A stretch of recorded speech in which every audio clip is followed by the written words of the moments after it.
భక్తి నీరాజనానికి స్వాగతం.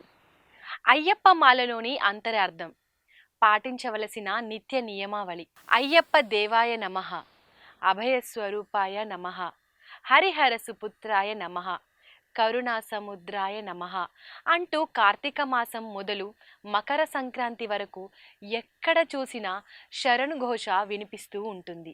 ఎటు చూసినా అయ్యప్ప మాలలే కనిపిస్తారు. 41 రోజుల పాటు అత్యంత నియమ నిష్టలతో దీక్ష చేస్తారు. మండల దీక్ష పూర్తయ్యే వరకు కఠిన నియమాలు పాటిస్తారు.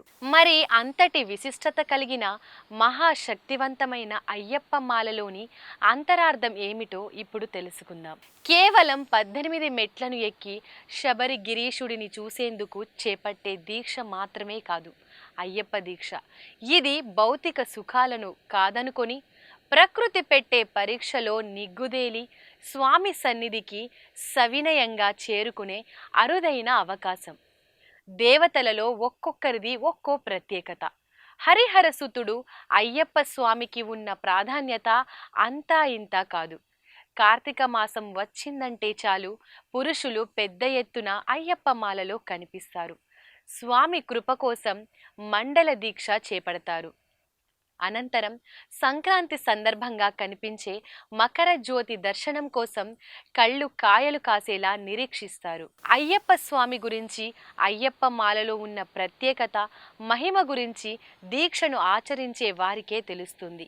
ఆ అనుభూతిని మాటల్లో చెప్పలేం. మండల దీక్ష సాగినన్ని రోజులు ఉదయం సాయంత్రం చల్లని వేళలో చన్నీటి స్నానం, ఒంటిపూట భోజనం, నేల మీద నిద్ర, పాదరక్షలు లేకుండా నడవడం, 41 రోజులు అయ్యప్ప ఆరాధనలో గడపడం, ప్రతిరోజు గుడిలో దైవ దర్శనం, అన్నిటికంటే ముఖ్యంగా నల్లని వస్త్రాలు ధరించడం మొదలైనవి పాటిస్తారు. అయ్యప్ప దీక్ష తీసుకున్న వారు మెడలో ప్రత్యేక మాలలు ధరిస్తారు. రుద్రాక్ష, తులసి, చందనం, స్ఫటికం, పగడాలు, తామర పూసల మాలలు వేసుకుంటారు. ఈ మాలలు శారీరక, మానసిక ఆరోగ్యాన్ని ఇస్తాయి. వీటికి అభిషేకం చేసి మంత్రోచ్చరణ ద్వారా వాటికి అయ్యప్ప స్వామిని ఆవాహనం చేసి త్రికరణ శుద్ధిగా స్వామిని సేవిస్తున్నా అని చెప్పి వేసుకుంటారు. ఇక గంధం విషయానికొస్తే కనుబొమ్మల మధ్య భాగంలో సుగమ్న అనే నాడి ఉంటుంది. ఈ నాడి జ్ఞానాన్ని ఇస్తుంది. దాన్ని ఉత్తేజితం చేసేందుకే ఆ ప్రదేశంలో గంధం, కుంకుమ ధరిస్తారని చెబుతారు. అయ్యప్ప మాల తీసుకున్నవారు ఉదయం సాయంత్రం చన్నీటి స్నానం ఆచరిస్తారు. చల్లని వేళలో చన్నీటి స్నానం వల్ల శరీరం, మనసు తేలిక పడతాయి. మానసిక ఒత్తిడులు తగ్గుతాయి. స్వామిని పూజించడంతో ఏకాగ్రత పెరుగుతుంది. ఎప్పుడు ఆలోచనలతో సతమతమయ్యే మెదడు ఉత్తేజితమవుతుంది. అయ్యప్ప మాలలో ఉండగా పాదరక్షలు ధరించరు. ఈ విధంగా మండలం రోజులు నడవడం వల్ల పాదాలపై ఒత్తిడి పెరుగుతుంది. అయ్యప్ప మాలలో చెప్పులు లేకుండా నడిస్తే రక్త ప్రసరణ పెరుగుతుంది. అది గుండెకు మంచి చేయడంలో సహాయం చేస్తుంది. దీక్ష సాగినన్ని రోజులు శాకాహారం తినడం వల్ల జీర్ణ సమస్యలనేవే ఉండవు. దీక్షలో ఉన్నన్నాళ్ళు స్వాములు క్షవరానికి దూరంగా ఉంటారు. ఈ నియమం వల్ల 1, 2 కాదు 3 లాభాలు స్పష్టంగా కనిపిస్తాయి. 1, శరీరం పట్ల నిర్లిప్తత.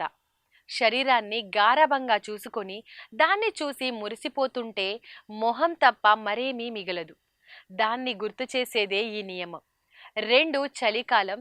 సూర్యోదయానికి ముందే కాలకృత్యాలను తీర్చుకొని పల్చటి వస్త్రాలను ధరించి కటిక నేలల మీద నిదురించే స్వాములను చలి నుండి కాస్త ఉపశమనం కలిగిస్తుంది. ఇక 3వది, దీక్ష సమయంలో స్త్రీ సాంగత్యం నిషిద్ధం. ఆ విషయంలో ఎలాంటి ప్రలోభాలకు తావు లేకుండా భౌతికమైన ఆకర్షణలను తగ్గించేందుకు ఈ నియమం దోహదపడుతోంది. అలాగే అయ్యప్ప మాల వేసేవారి దుస్తుల వెనుక శాస్త్రీయ కారణం దాగి ఉంది. నల్లని దుస్తులు వేడిని తొందరగా గ్రహిస్తాయి. చలికాలంలో ఈ దుస్తులు శరీరానికి వేడిని అందించి శరీరం వెచ్చగా ఉండేలా చేస్తాయి. మరొక ముఖ్య విషయం ఏమిటంటే శబరిమల యాత్ర అంతా అడవుల గుండా సాగుతుంది. దీక్ష వేసుకున్న వారు నల్లని వస్త్రాలతో అడవుల గుండా వెళ్ళేటప్పుడు అడవి జంతువుల నుండి ప్రమాదాలు జరిగే అవకాశం తక్కువ. అంతేకాదు, నల్లని దుస్తులు ధరించి దీక్ష పాటించడం వల్ల శనిదేవుని దోషం ఉంటే అది కూడా తొలగిపోతుందని చెబుతారు. అయ్యప్ప దీక్ష ధారణలో మరో విశేషం ఏమిటంటే, అప్పటి వరకు చెడు ప్రవర్తన కలిగిన వారు కూడా అయ్యప్ప మాల తరువాత చాలా మంచివారుగా మారిపోతారు. ఎందుకంటే అయ్యప్ప దీక్షలో ఉండగా వ్యక్తులు మానసికంగా బలపడతారు, వ్యక్తిత్వం అభివృద్ధి చెందుతుంది, గర్వం అహంకారం నశిస్తాయి. చాలా హుందాగా ఎలాంటి గొప్పలకు పోకుండా దీక్ష తర్వాత కూడా అంతే నిరాడంబరంగా జీవిస్తారు. అయ్యప్ప మాలలో పాటించే మరికొన్ని ముఖ్యమైన నియమాలు ఏంటో చూద్దాం. అయ్యప్ప మాల ధరించిన వారు స్వామియే శరణమయ్యప్ప అనే మూల మంత్రమును అనుక్షణం జపిస్తూ ఉండాలి. ప్రతిరోజు ఉదయం సాయంత్రం ఏదో ఒక దేవాలయాన్ని దర్శించాలి. మెడలో ధరించిన ముద్రమాలను ఎట్టి పరిస్థితుల్లోనూ తీయకూడదు. అయ్యప్ప సన్నిధి చేరుటకు 41 రోజులు కఠిన దీక్ష చేయాలి. దీక్షా కాలమందు క్షవరం గాని గోళ్లు కాని కత్తిరించకూడదు. కఠిన బ్రహ్మచర్యం పాటిస్తూ యోగిగా జీవించాలి. తోటి స్వాములు ఎదురుపడితే స్వామి శరణమని నమస్కరించాలి. స్వాములు ఇంటిలో కాకుండా ప్రత్యేక గదిలో ఉండడం చాలా మంచిది. దాంపత్య జీవితాన్ని కలలో కూడా ఊహించుకోకూడదు. మెత్తని పరుపులు దిండ్లు ఉపయోగించకూడదు. నేల మీద కొత్త చాప పరుచుకొని నిద్రపోవాలి. అతి ముఖ్యమైన నియమం, అయ్యప్పలు శవమును చూడకూడదు. బహిష్టైన స్త్రీలను చూడరాదు, తాకరాదు. ఏదైనా అనుకోని పరిస్థితుల్లో అపరాధం జరిగితే ఇంటికి వచ్చి తలస్నానం చేసి స్వామి శరణు ఘోష చెప్పిన తర్వాతనే పచ్చి మంచి నీరైనా తాగాలి. దీక్ష సమయంలో స్త్రీలను భార్యతో సహా అందరినీ దేవతామూర్తులుగా భావించాలి. తమ పేరు చివర అయ్యప్ప అని చేర్చాలి. ఇతరులను అయ్యప్ప అని పిలవాలి. శ్రీ అయ్యప్పలను మాలికాపురం లేదా మాత అని పిలవాలి. అయ్యప్పలను ఎవరైనా భిక్షకు అంటే భోజనానికి పిలిస్తే ఎట్టి పరిస్థితుల్లో తిరస్కరించకూడదు, వారు మీ శత్రువులైనా సరే. ఇక అయ్యప్ప మాలదారులు నుదుట ఎప్పుడు విభూది, చందనము, కుంకుమ బొట్టు ఉండాలి. మద్యం సేవించుట గాని పొగాకు పీల్చుట వంటి దురలవాట్లకు దగ్గరకు కూడా రానివ్వకూడదు. తాంబూలం కూడా నిషిద్ధం. మధ్యాహ్నం శాకాహారమునే భుజించాలి. రాత్రులందు అల్పాహారం తీసుకోవాలి. తరచూ భజన కార్యక్రమాల్లో పాల్గొనాలి. హింసాత్మక చర్యలకు దూరంగా ఉండాలి. అబద్ధమాడుట, దుర్భాషలాడుట చేయరాదు. అధిక ప్రసంగాలకు దూరంగా ఉండాలి. ప్రతిదినము ప్రథమంగా అయ్యప్ప స్వామికి అర్చన చేసి తర్వాత తమ ఇష్టదైవాన్ని ప్రీతి కొద్దీ ధ్యానించాలి. ఇక తమ శక్తి కొద్దీ దీక్షా సమయంలో కనీసం ఒక్కసారైనా 5 అయ్యప్పలకు భిక్ష పెట్టడం చాలా మంచిది. స్వామివారికి కర్పూరం ఇష్టం కనుక ఉదయం సాయంత్రం కూడా కర్పూర హారతి ఇవ్వాలి.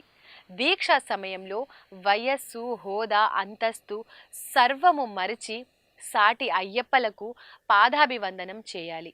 తల్లిదండ్రులకు కూడా పాదాభివందనం చేయవచ్చు, కానీ దీక్షలో లేని ఇతరులకు పాదాభివందనం చేయకూడదు. ఒక్క మాటలో చెప్పాలంటే శరీరాన్ని, మనస్సును అదుపులో ఉంచుకొని సన్మార్గంలో పయనింపజేసేదే అయ్యప్ప మండల దీక్ష. ఈ విధంగా 41 రోజుల పాటు అయ్యప్పకు ఆత్మ నివేదన చేసుకుంటూ నిత్య శరణు ఘోషతో పూజిస్తారు. మనస్సు మొత్తాన్ని ఒకే విషయంపై లగ్నం చేయడమే ఈ దీక్షలో పరమార్థం. రేపు మాల వేసుకుంటామని చెప్పి ఈరోజు మద్యం, మాంసం తీసుకోవడం కూడా అస్సలు చేయకూడదు. మాల ధారణకు కనీసం 3 రోజుల ముందు నుండి పవిత్రంగా ఉండాలి. మాలధారణకు తల్లిదండ్రులు, భార్య అనుమతి తప్పనిసరిగా ఉండాలి. జుట్టు, గోళ్లు ముందుగానే కట్ చేసుకోవాలి. ఇవన్నీ కూడా అయ్యప్ప మాలధారుల ఆధ్యాత్మిక పురోగతికి, భౌతిక దృఢత్వానికి నిర్దేశించినవి. అందుకనే ఒక్కసారి అయ్యప్ప మాల వేసుకున్న భక్తులు ఆ దీక్ష రోజులు ఎప్పుడు ముగిసిపోతాయా కాకుండా మళ్ళీ మాలధారణ ఎప్పుడు చేద్దామా అని ఎదురు చూస్తారు. అది ఆ మణికంఠుడి మహిమ. ఓం శ్రీ స్వామియే శరణమయ్యప్ప.